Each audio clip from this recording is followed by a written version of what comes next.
Hey JMO, it's Monday. I just finished reading The Fault in Our Stars for a second time and my face is all wet.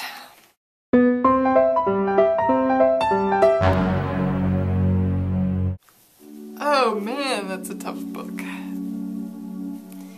Sorry, this book has made me so happy and so sad at the same time. Oh, Hazel and Augustus.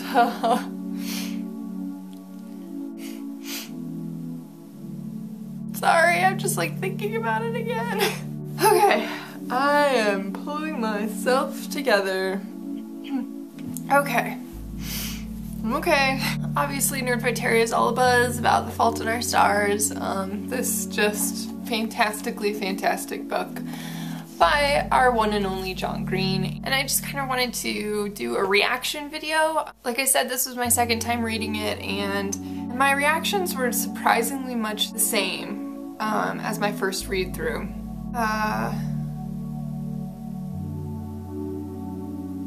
Sorry, I'm thinking about it again. John Green making me feel things. I don't know why I chose to do my video right after I finished reading.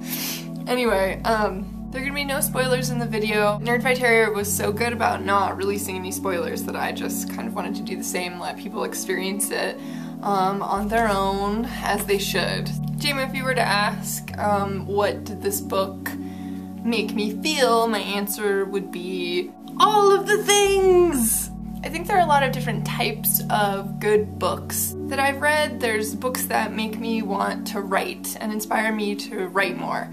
There's books that feel like they're part of you, like they're your friend, they're really familiar. There are the kind of books that make your face all wet, and the kind of books that make you laugh out loud and get kind of like a cramp in your stomach because you're laughing so much. And there's the kind of books that you carry around at work and try to find little places to read where no one will find you on your breaks and at lunch. And then when someone inevitably does find you, you know, your face is all wet again and they look at you funny.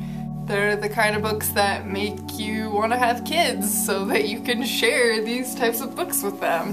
And The Fault in Our Stars was like all of those things for me. I think it was one of the more unique reading experiences that I've ever had. Not just because it was so beautifully written and because Hazel and Augustus are just so fantastic and you love them so much. I can't really explain it. I guess it just felt familiar, and yet I didn't know what to expect, and I didn't know what was coming, and I didn't know what would come of it, and I didn't know how it would change me, and I didn't, you know, I just, even though it felt like a friend already, it felt familiar, I still just enjoyed the hell out of it, and I can't sing its praises enough, and I think I liked it even better the second time. This kind of book is a book that makes me proud and grateful that I studied English and I studied the teaching of young adults, because it's important and reading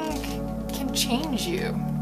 I've heard a couple criticisms about the book, the first being, well, you know, real teenagers don't talk like the way that Hazel and Augustus talk.